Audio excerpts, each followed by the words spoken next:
আমরা শুরু থেকে বলে আসছি এই আন্দোলন হচ্ছে কোটা বিরোধিতার নামে সরকার বিরোধী আন্দোলন। 2007 সালে যে ভবনের যুবরাজ তারেক রহমান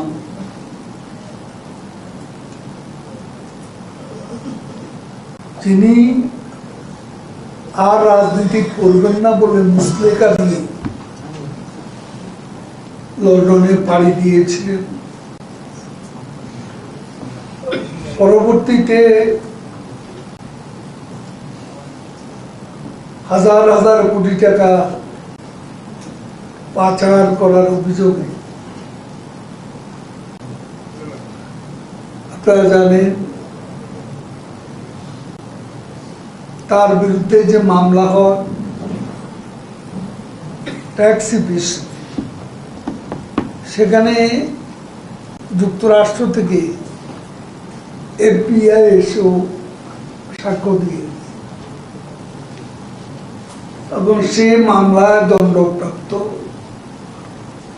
তারেক রহমান আজকে বাংলাদেশে তার দল নির্বাচনে হেরে যাওয়ার ভয়ে অংশ নেয়নি।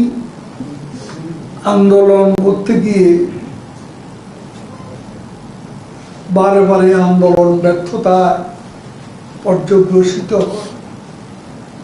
এবং সে অবস্থা আমরা 2018 সালেও দেখেছি। এদের আন্দোলন যে সড়ক আন্দোলন, কোটা আন্দোলন, এইসব আন্দোলনের উপর ভর করে তারা আন্দোলনের ফসল কুড়াতে চেয়েছিল রাজনৈতিকভাবে। সেই ব্যর্থ চেষ্টার পর তারা অনেক ষড়যন্ত্র করেছে। তারা বাংলাদেশে অগ্নিসন্ত্রাস রাজনীতিতে আমদানি করেছে এবং এই অগ্নিসন্ত্রাস সন্ত্রাস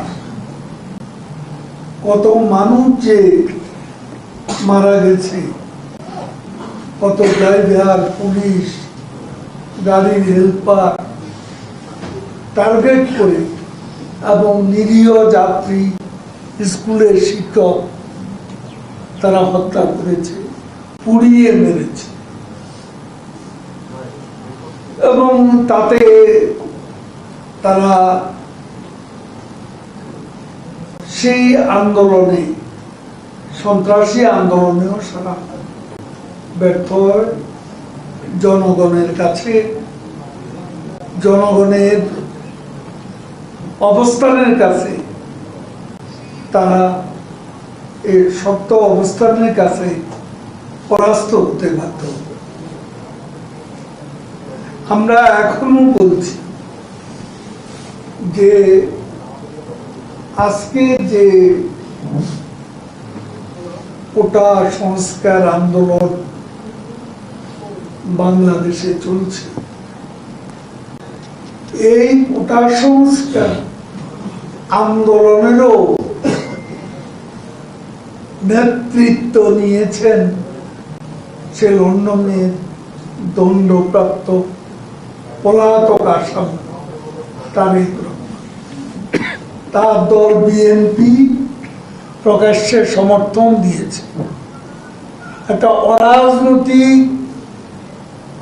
ইস্যুকে সমর্থন দিয়ে রাজনৈতিক আন্দোলনে রূপ দেওয়ার চক্রান্ত তারা করছে। তারেক রহমান প্রতিনিয়তই বাংলাদেশে 2013, 14, 15 সালের মতো, 2018 সালের মতো আবারও এই আন্দোলনকে রাজনৈতিক আন্দোলনে পরিণত করার জন্য আজকে বিভিন্ন অপশক্তিকে লেলিয়ে বিএনপি জামাতের পাশাপাশি তাদের সমমনস্ক কিছু কিছু দলও এর সঙ্গে জড়িত হয়েছে। বঙ্গবন্ধু কন্যা শেখ হাসিনা সেদিন প্রেস কনফারেন্সে একটা কথা বলেছিলেন, কোটা সুবিধা মুক্তিযুদ্ধের নাতিপুতিরা পাবে না তো কি রাজাকারের নাতিপুতিরা পাবে। এই কথাটাকে কিভাবে বিকৃত করা হয়েছে এবং টকশোর উপস্থাপক পর্যন্ত এই কথাটিকে বিকৃত করে ভিন্নভাবে উপস্থাপন করে দেশের জনগণের মাঝে একটা বিভ্রান্তি সৃষ্টির অপপ্রয়াস তারা করেছে।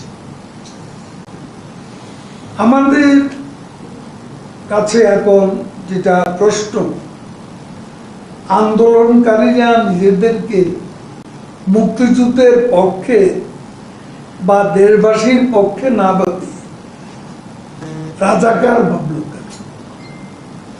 তাদেরকে তো কেউ রাজাকার বলে। প্রধানমন্ত্রী তো কোটা আন্দোলনের কাউকে উদ্দেশ্য করে রাজাকার শব্দটি ব্যবহার করে। তাহলে এটা কেন বল? এই আন্দোলনকারীদের একটা অংশ রাজাকারের পক্ষ অবলম্বন করছে, এটা দিবালোকের মতো পরিষ্কার। এর পৃষ্ঠপোষক হচ্ছে বিএনপি জামাত এবং এর পেছনে আছে তারেক রহমান। আমরা শুরু থেকে বলে আসছি, এই আন্দোলন হচ্ছে কোটা বিরোধিতার নামে সরকার বিরোধী আন্দোলন।